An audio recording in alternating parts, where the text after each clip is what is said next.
Hey everyone, welcome to this video. So in this video I'm gonna code some stuff, I guess. This is supposed to be a live coding session with Rust, and in this episode, which is actually the first episode and like my first ever video recording, I'm going to create some sort of atomic execution environment. So we want this atomic execution environment to be able to be used as some sort of application layer in blockchain environments. So let's just jump into the code without further ado and see what we want to do. Okay. Yep. Let's create a cargo create in rs. This time is not used. I checked before the video, and let's go. Okay, the editor's up, everything's good, and let's set it. So since we're creating a library, it's better to first figure out what kind of functionality we want from this library, and then go backwards. So basically write some code, our use case for that library, and then try to make it work and stuff like that. So what is this project even supposed to provide to us? So in a lot of scenarios, we basically want some sort of transactional functionality from an application. So we want to do some sort of stuff and basically decide if we want to commit them or not commit them as transactions. There should always definitely be only one task running that's mutating the state of the application, and we don't want readers of the state, like queries, to basically see any of these intermediary changes until they're committed. And we also want to be atomic as possible, and which is like what I said.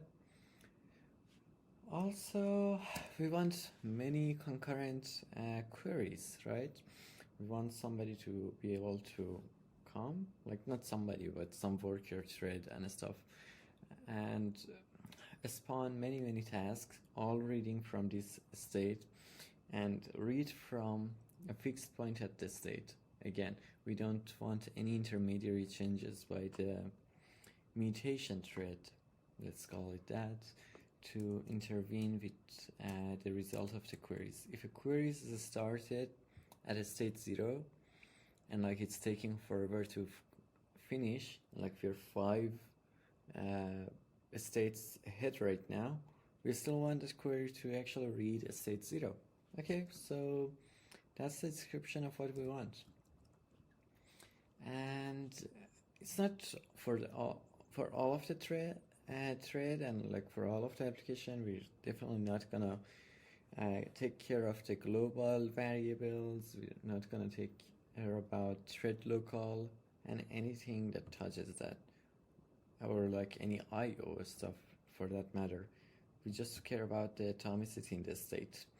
And every function is supposed to be called with the proper guards and get the proper handle to the underlying state for reading and writing stuff. So let's create some sort of token transfer. So maybe we want mint functionality, and then we want transfer, and we want a balance. So for the mint,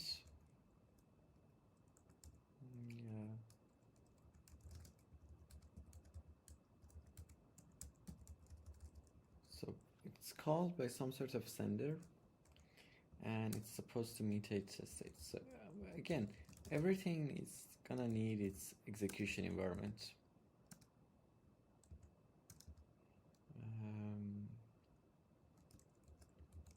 It's gonna get a mutable in. This is where it's gonna get the state from. And also count like, I don't know, U832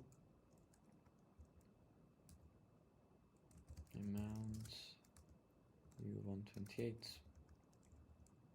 transfer from U832 to U832 some addresses and like what's the amount U128 and the balance for a certain account. Okay, we don't care about any access permission at this step. The main function is supposed to get something from the balance, probably add a balance, add balance to the account under current context. And we also want the transfer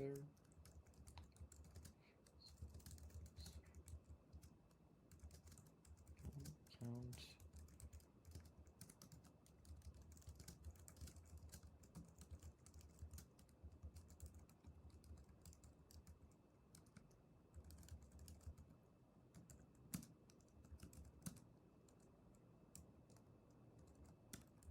and the balance read from the state. Add my caps lock on. Okay, perfect. So what is this aim that the user is supposed to get? I don't know. How are somebody driving these calls to mean transfer and balance? I don't know. Let's see.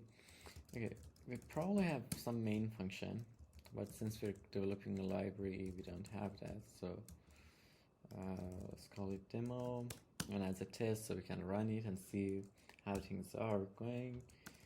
And we want to create the entire environment as some sort of env new, sure. And then we want the ability to basically say env dot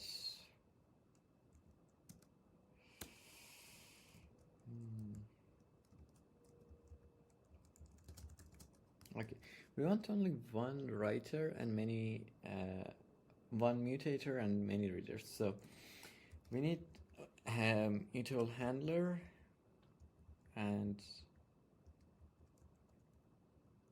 the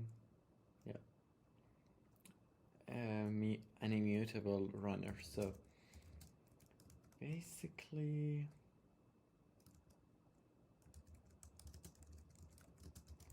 data split.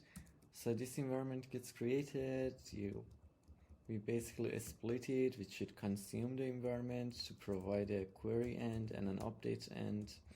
The update end should be some sort of mutable reference, and the query should be some immutable. So query should be clonable and update should not be clonable. So yep, and then query, let's run.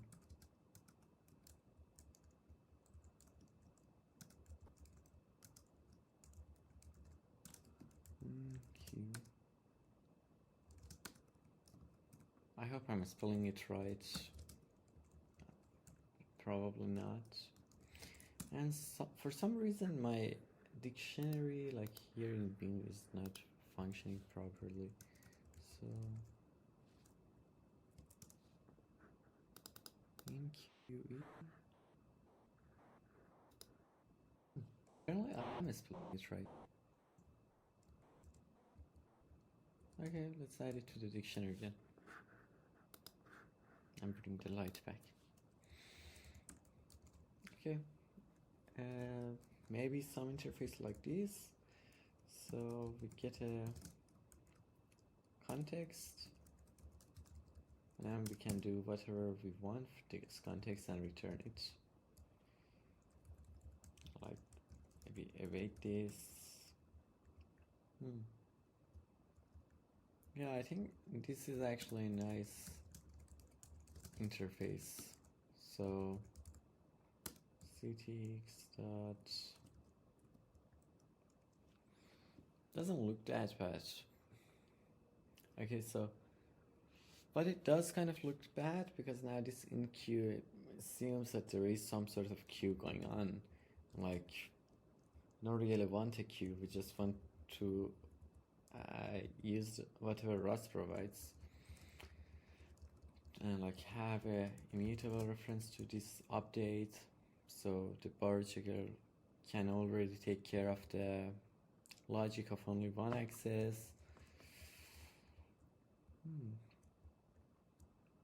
This is so interesting. Okay.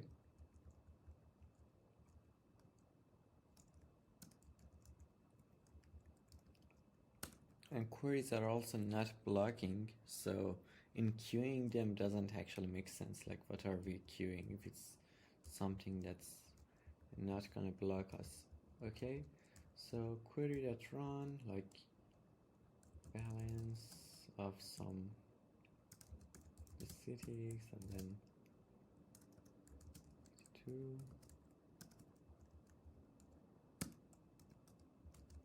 Okay, for now let's take care of the balance.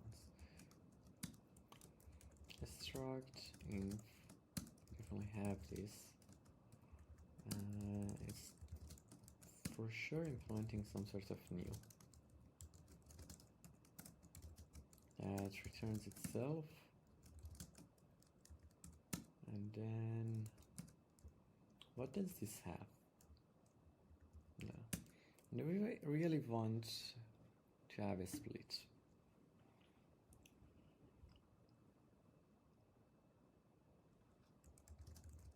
Probably, yeah.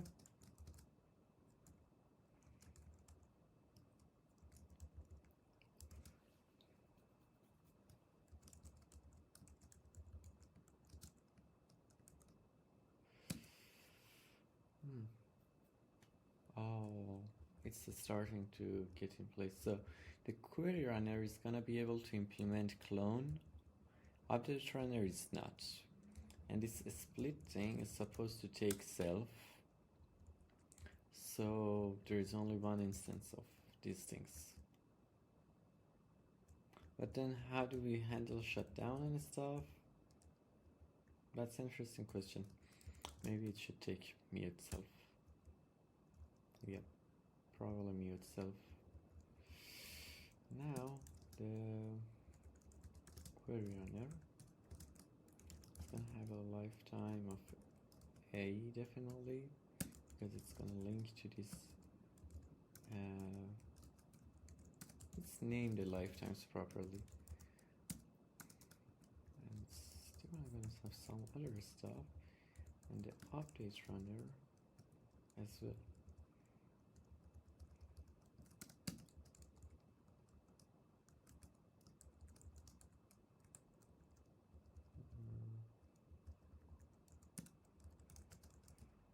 Query runner.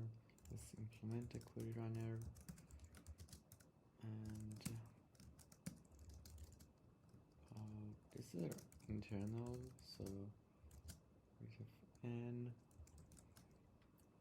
new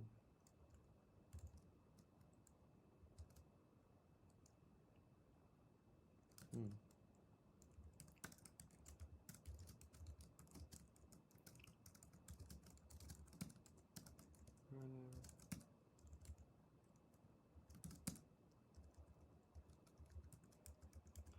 And let's do the same thing for the update runner. The only difference here is that query runner is gonna implement clone.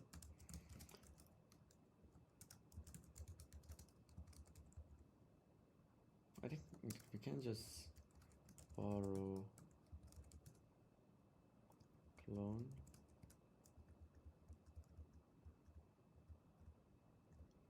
and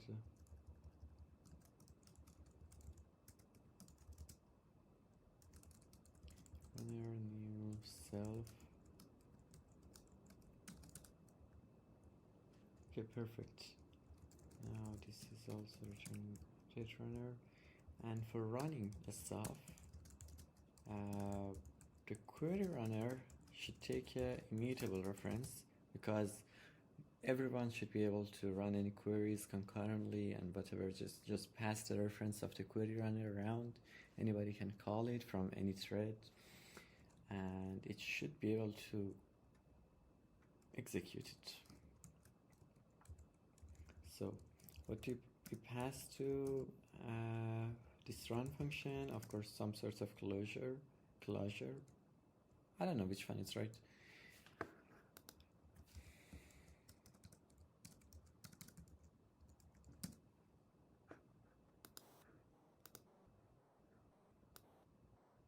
Closure. Okay, so they get some sort of closure.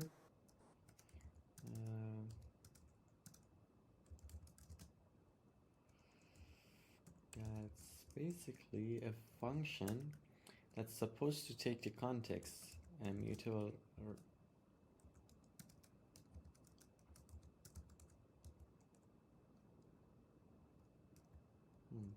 these actually do get a context, not the environment itself.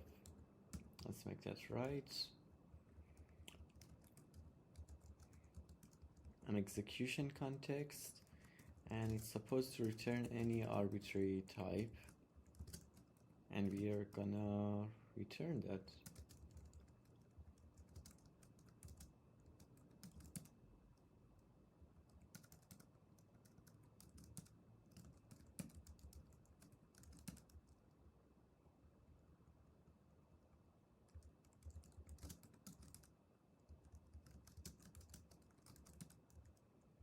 Okay, what's context?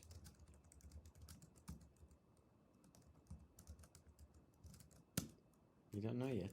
Okay, so this context is supposed to be what's holding the intermediary state.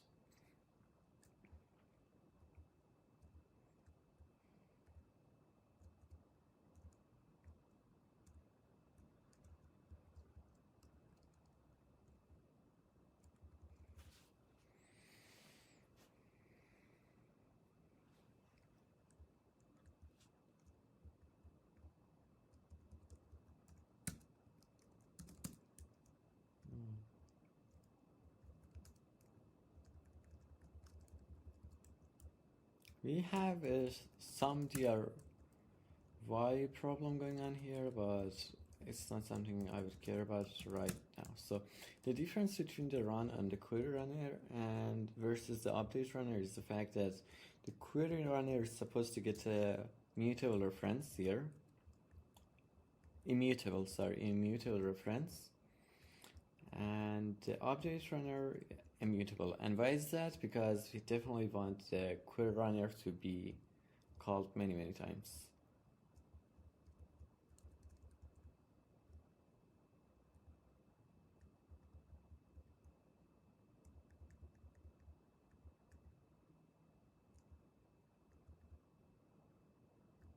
Okay.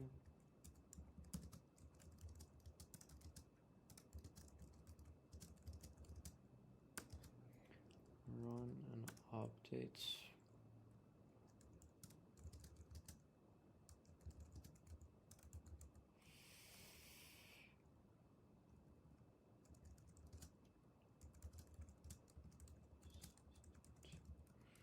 Does it auto commit changes? Not sure right now, but we probably want something like that. So if we are running an update, we just want to commit the changes. And I think it also makes kind of sense for the queries to return some sort of query execution response that basically says at what point was this query executed at, like the version, because every update is gonna increment the version counter atomically, and give the possibility to commit the result of a query as an update by not redoing the query, but only of course if the versions match, like if the queries ran against the latest version that's still in the database.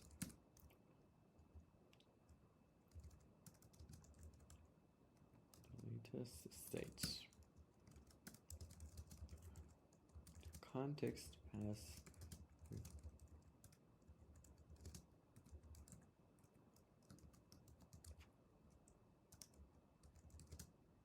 The context pass to the closure.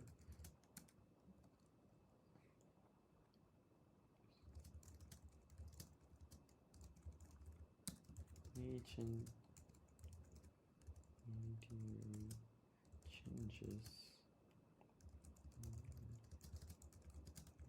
threads. What is it? Be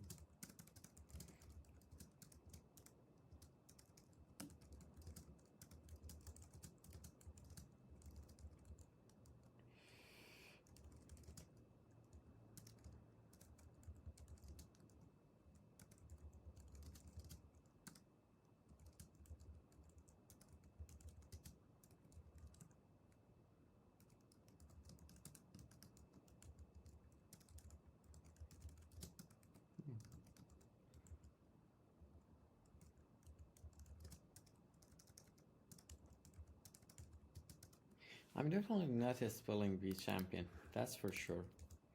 But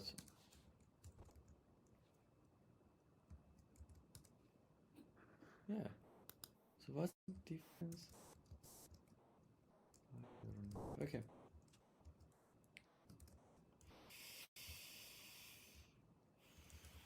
So we have the query runner and the update runner. The update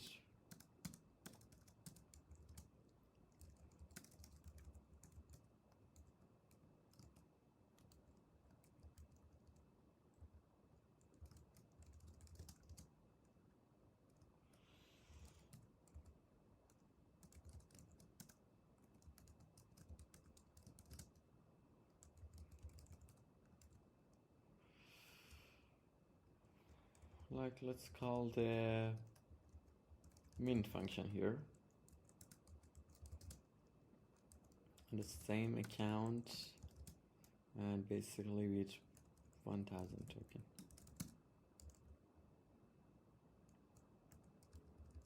Yeah, perfect. So Rust is complaining, which is good. Okay.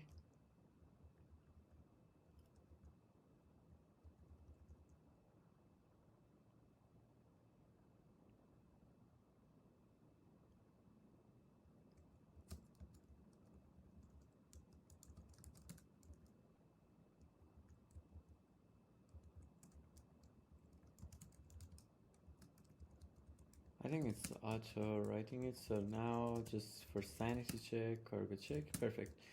Or checker passes.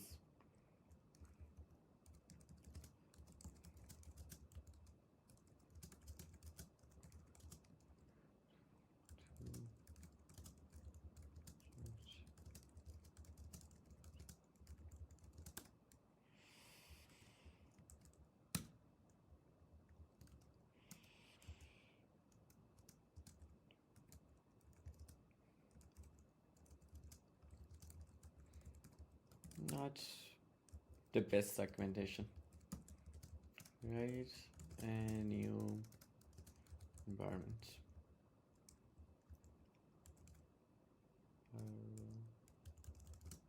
Yeah, I typed it.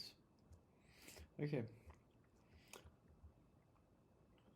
And of course, where most of the API is gonna be is definitely going to be here. This is where the user level application is gonna interact with the data, get some values, write some values. And for now, let's just create the simplest key value storage ever. Okay. The key type for simplicity of right now is gonna be just the 32-byte slice. And we're not gonna care about any persistence layer for now.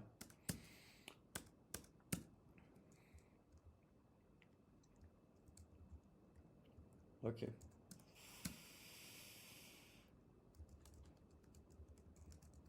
So of course, every value is gonna be in the inf, right? The actual values. This is where the actual state is, and context is where we have the intermediary stuff. And we need to be able to tap to a certain version of inf through snapshots and run it through one snapshot. So query has a reference to the snapshot that it's trying to run? No. Context. Okay, context can either be linked to a snapshot or against an actual inf. Let's see how it goes. But we just know that the actual values are in this inf, and we need a concurrent map here. So let's add something like we can use Flaherty dash map or any other things. Let's just import fx hash for the hasher because it's faster, and then dash map for. I mean, I was looking at some benchmarks the other day, and I think dash map is better suited there, and then Flaherty is better probably suited for read heavy stuff. But let's just use dash map for now. Dash map. The key.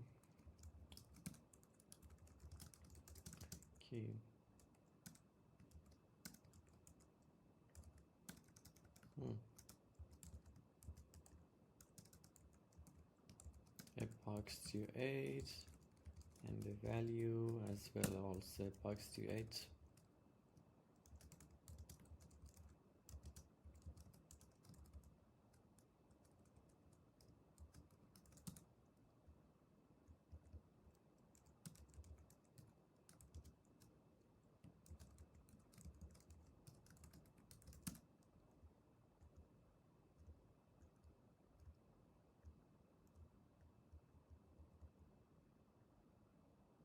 It's never read. Query has a driver for but is instead during dead code analysis. Okay.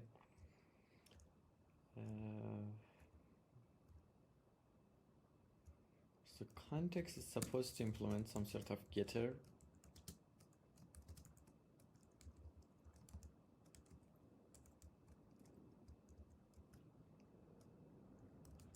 Key.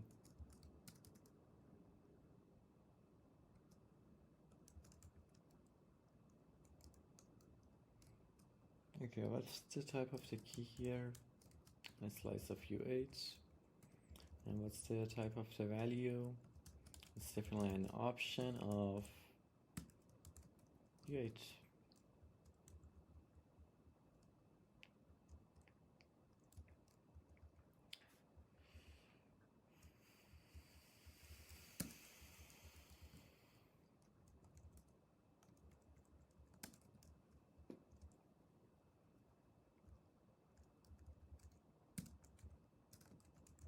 One thing, and that's that context also needs to link to the environment. Right. Yep.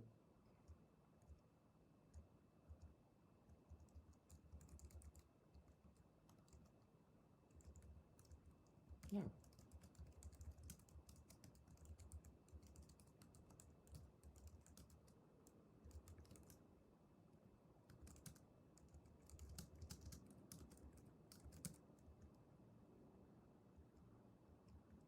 It's returning a ref.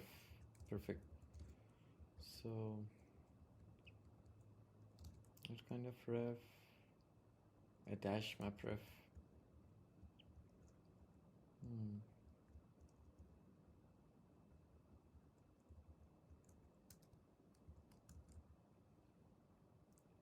Can we afford it?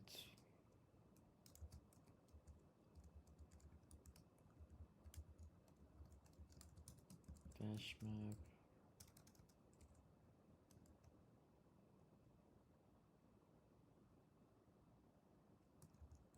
Really? Where is ref exported? What is it exported as? mapref font.rs.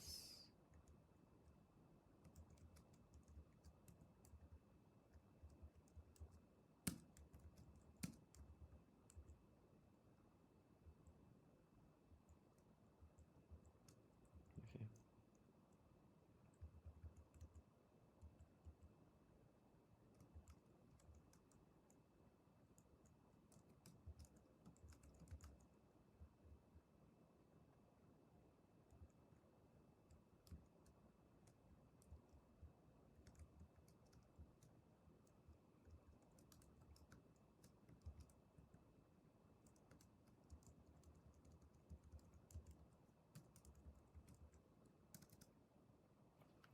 Dash map, mapref,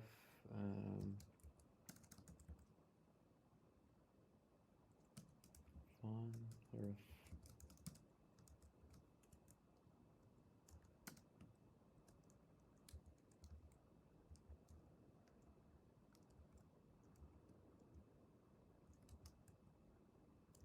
Okay.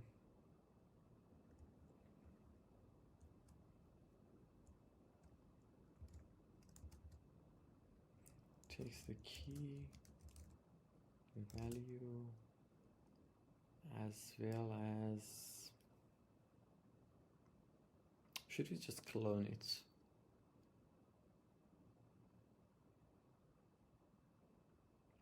No, no clones, but it should be modified later, because we do intend to use different sort of maps in different places, like in the snapshot. Like we can't always return a dash map reference. Like the snapshot's probably gonna use Flurry, the persistent layer, which is gonna be another layer below this thing, is gonna use something like, I don't know, ParityDB, RocksDB, or LMDB. So should we just create a reference for right now?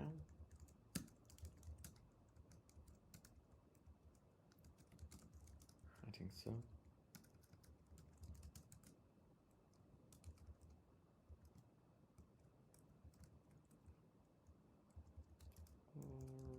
For now, let's just clone it.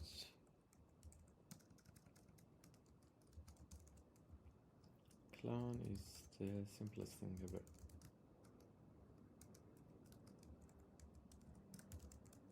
Map.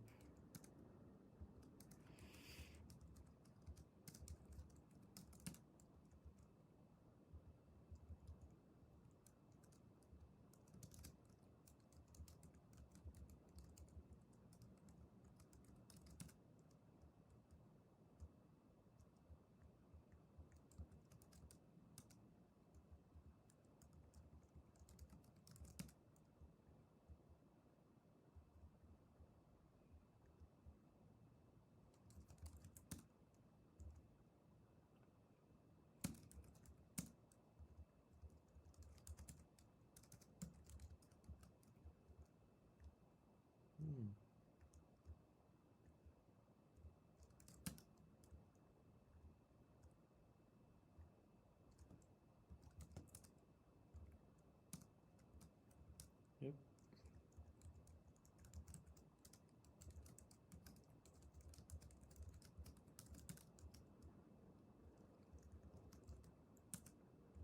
Okay, perfect.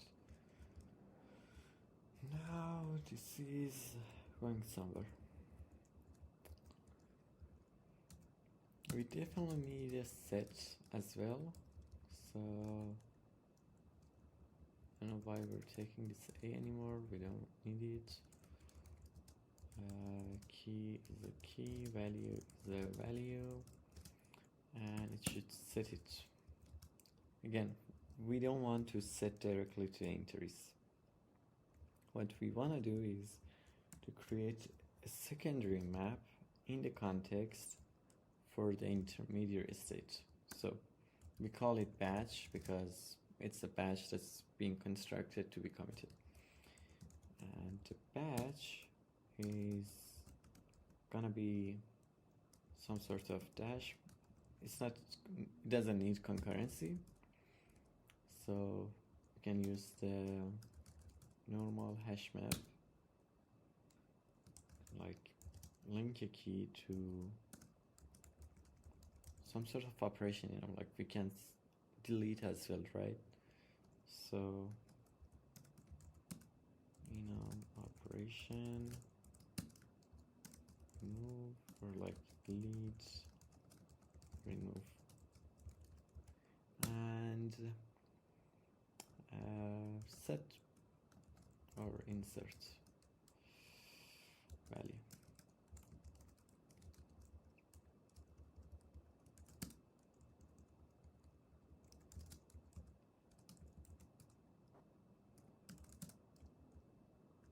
Okay, so awesome. Now we basically want the set to work in the intermediary state. Self.batch dot insert for the key. We could have used some sort of option value, but we want more operation later on, like increment, decrement, push, append, stuff like that. And the operation insert is supposed to take the value, put it there, consider using some column here. Yep. Now there is the thing that when we're getting data, first we have to check the current batch. If match,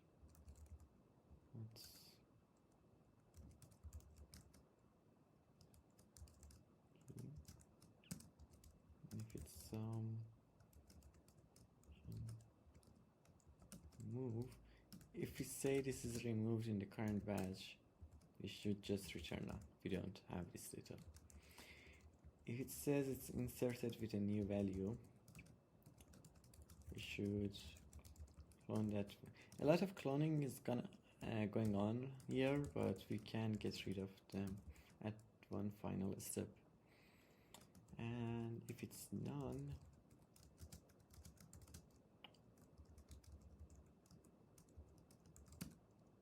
just go back to the entries. So this is of course for when we are actually accessing the entries directly, right?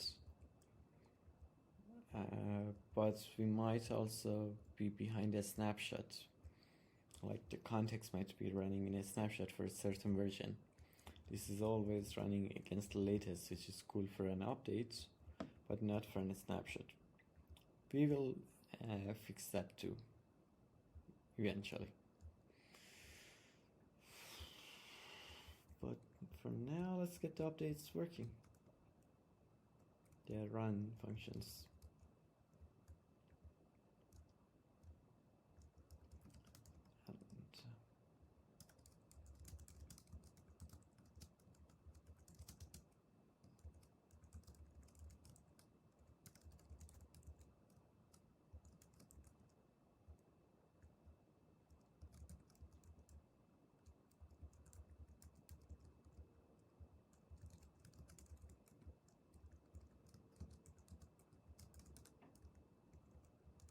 And of course there is a batch that's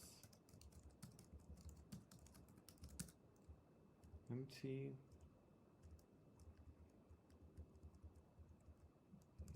Info.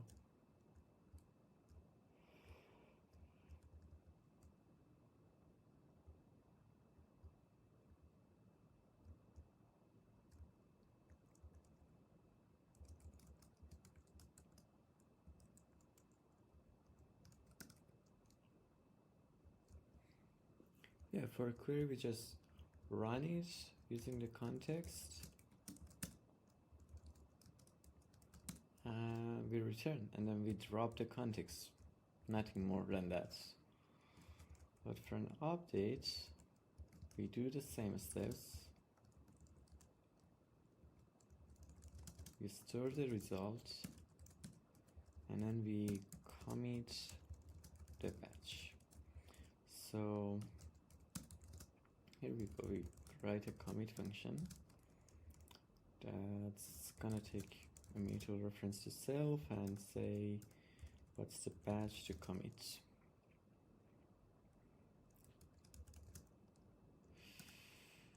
Hash map.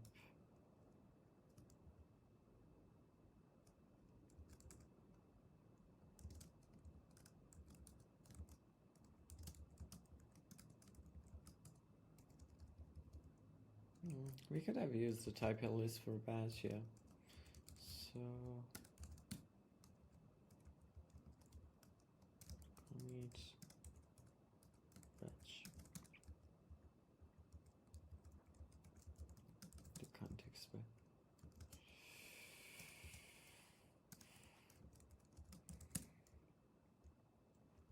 And the logic here can be expanded further on, like once we have a custom response type from these jobs that are mandatory to implement, like this closure is supposed to return job result T, then we can basically skip the commit if the job fails. So to do skip the commit if the execution failed.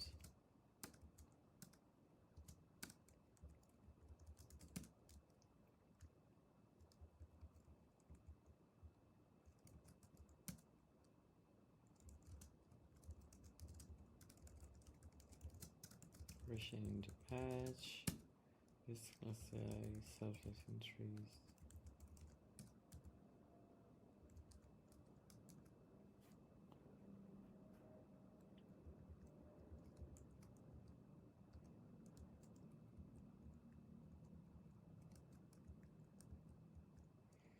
Okay, key operation in bash selfless entries that insert.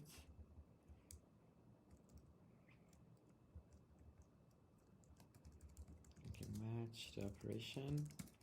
If it's the operation, remove self that move that entries that remove key. Otherwise, it's an insert and value to entries that.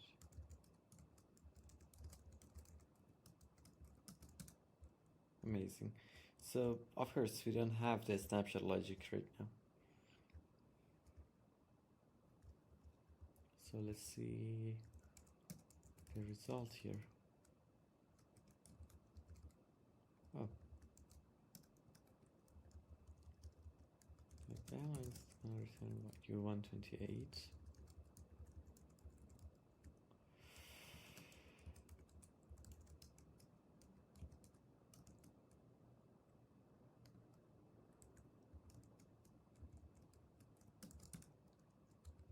Okay.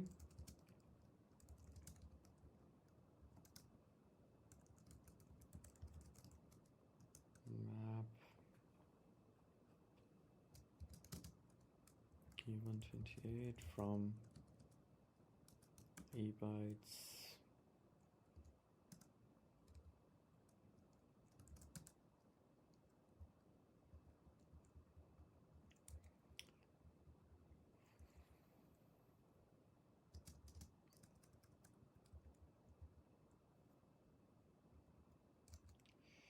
Yeah, it needs 16 to be sure that it's 16.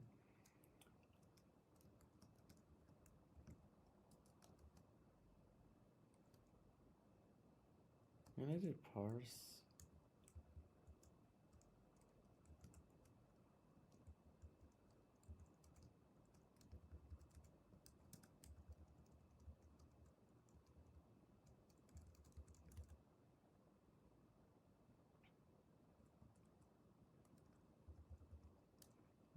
we can use the array ref.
can't panic, I guess. Like, we don't care about the error handling here.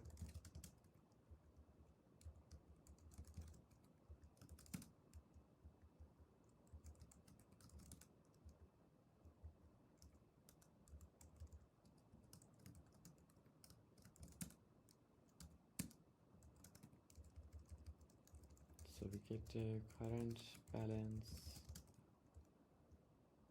and then new balance, of course current balance plus the amount that's minted,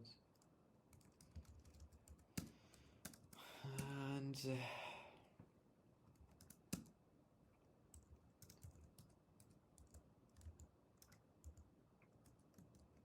we basically say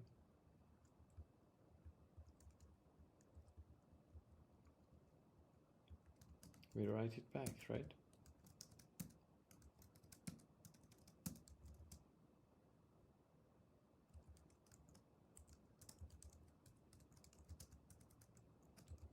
Bytes instead bytes.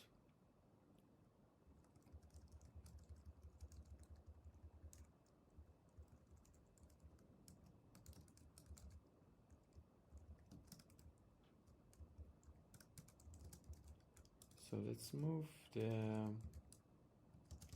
current balance logic to the balance function, right? So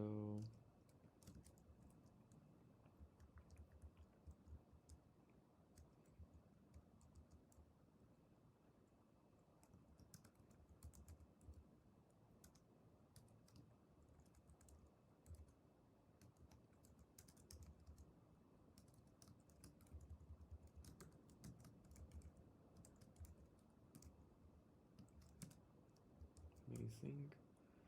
And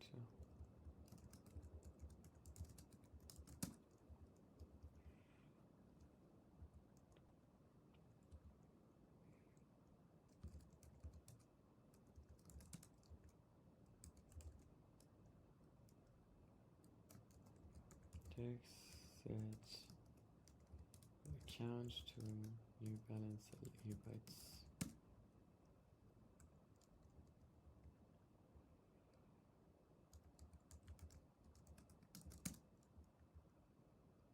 Awesome. So right now we read the balance a weird way, and then we update it and write it back.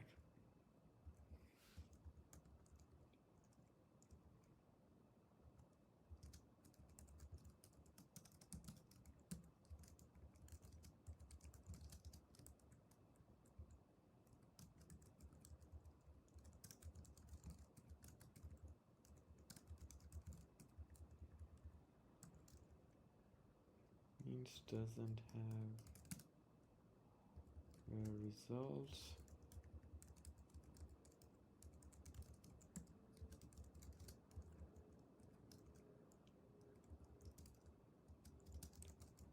So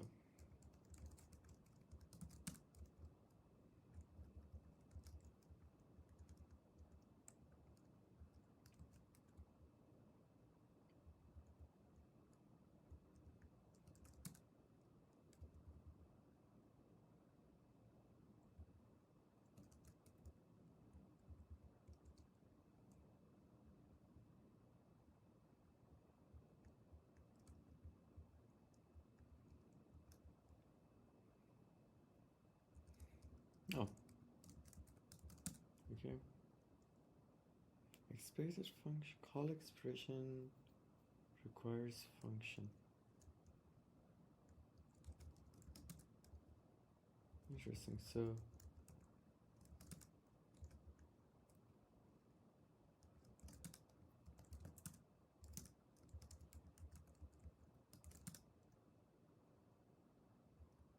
oh, I'm such an idiot. Was naming the balance to other thing. And now if let's run it as a query. Current Mint as a query.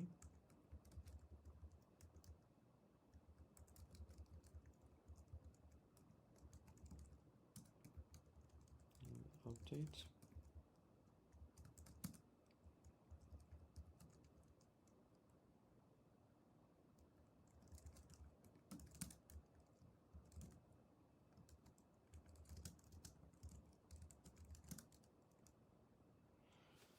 Okay, so current balance 0, called mint as a query. It shouldn't happen. Current balance 0, perfect, called mint as an update, and current balance 1000. Okay, so far this is working as intended. What's the problem right now is we don't have any snapshot logic. So if a query is running and then an update is executed, then it's gonna get the result as an update. So if here I'm starting a query,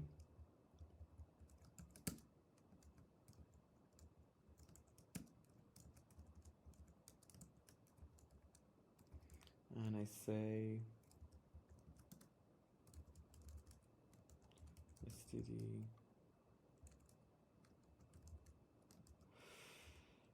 thread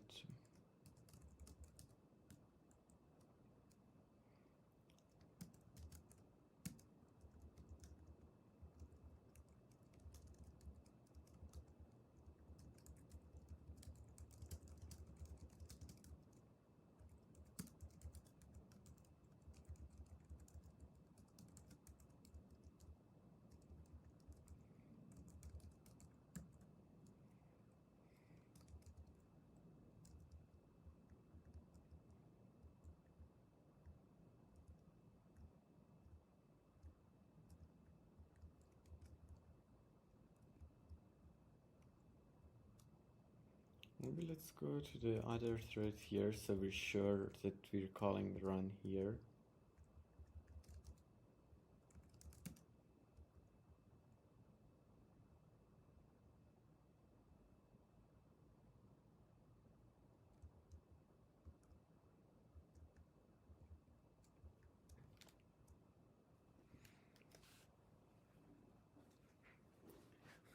Here.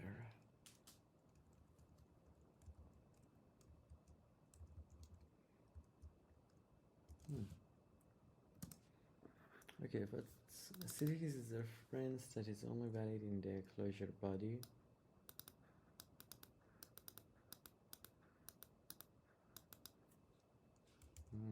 Okay. So this can't go in another thread. I wonder why. Static. Yeah, because C6 is not, disclosure is gonna end before the thread ends. This is nice, okay. But what do we need then? We need to revert.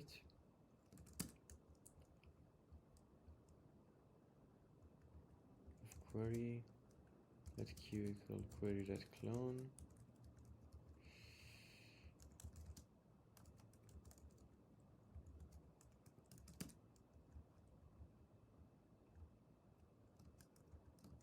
Of q awesome.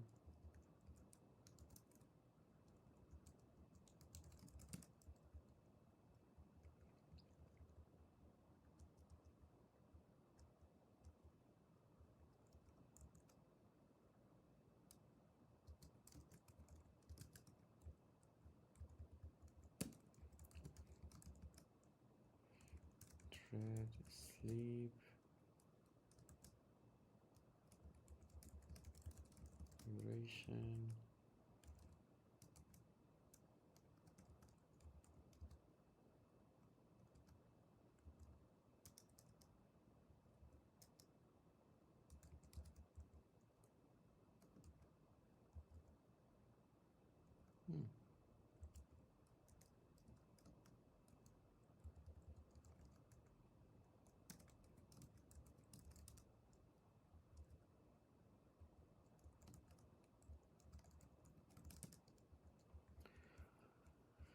Okay, so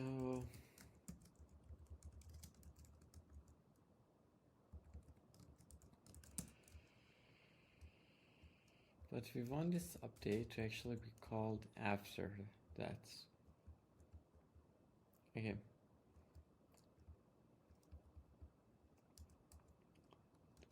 I hate using a one shot here, but I think it's the simplest thing here.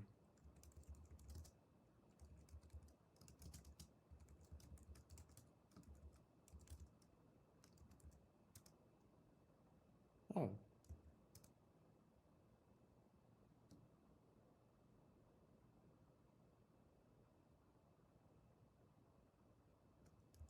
Interesting. I thought one shot as exists in a central library. It doesn't.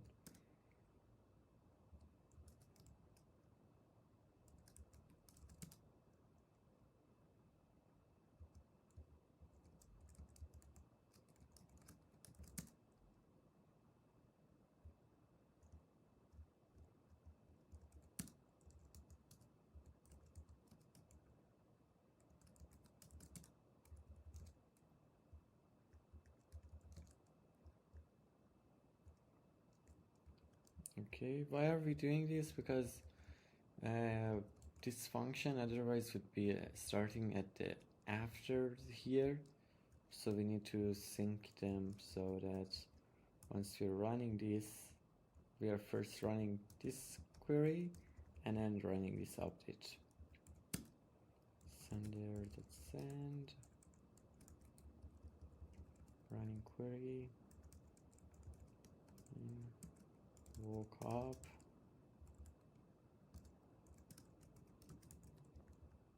then it's gonna call the balance. Let's see.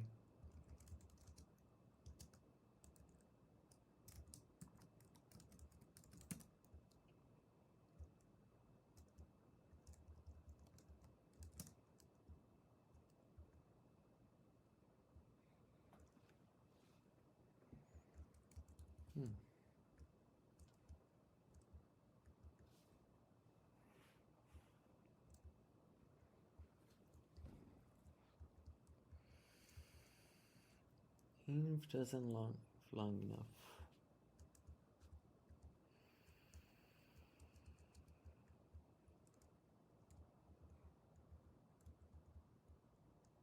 That's so interesting.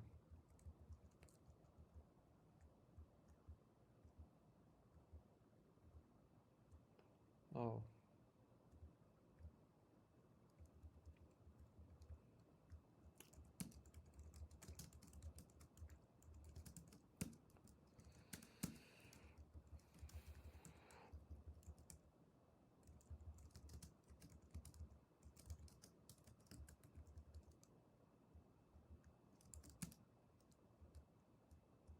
Should I do this? I don't know. Seems right at the moment.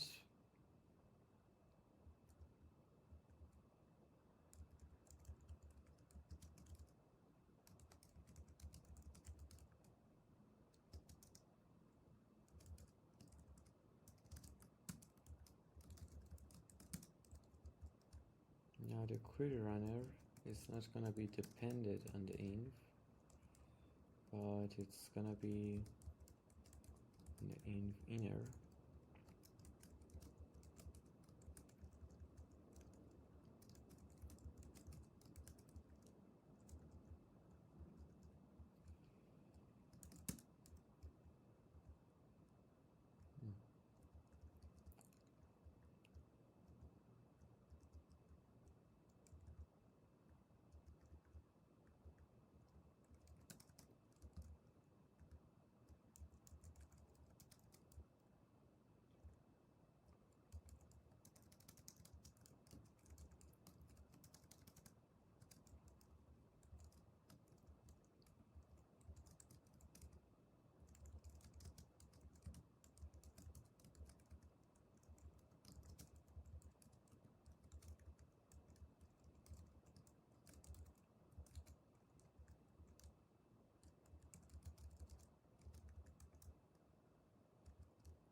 Okay. 0 arguments 60.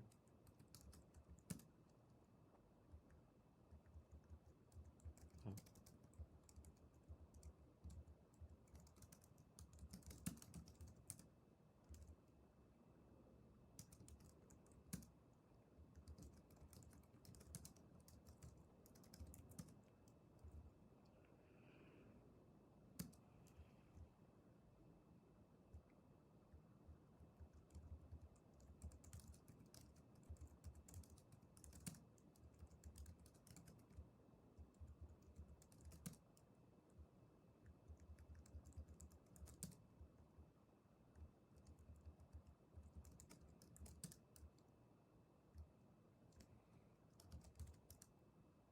Perfect. So just as before, we have the current balance as 0. We're calling mint as a query, and then the current balance is still 0, which is right. And we're running the query. We woke up, and then we call mint as an update. Okay, so this is wrong.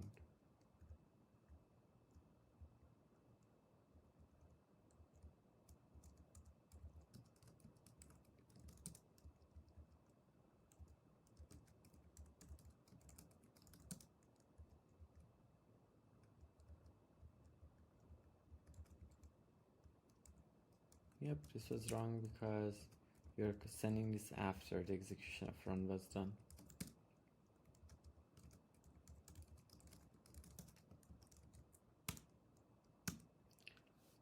See, okay. Call mint as an update and the balance is 1000, and this works up and the balance is 1000. It shouldn't see the balance at 1000. Why? Because when it entered here, at this point, the balance is at 0, and here the balance is 100. So basically, if I do this,